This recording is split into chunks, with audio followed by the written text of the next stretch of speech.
Będziemy pić soczek? No tak, to jest mój paluszek. To jest mój paluszek.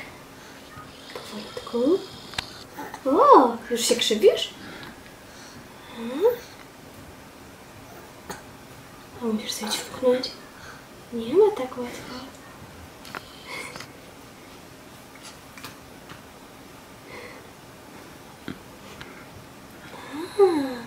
Poszło troszkę. Było. Dobra.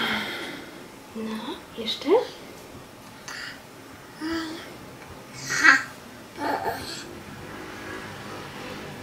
Musiałam się widzieć.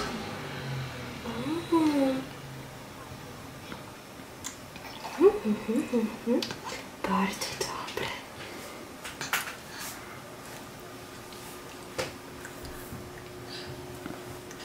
Bardzo dobre. Tak.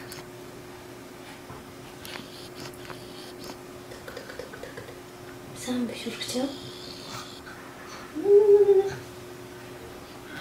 No, jeszcze próbujemy. Jeszcze spróbujesz jeszcze? Proszę. No tak, jeszcze próbujemy.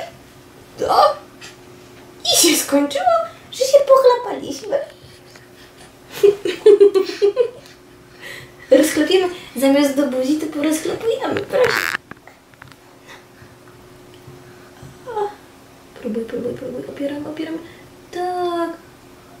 O tak. Ładnie. Jak ładnie. No super.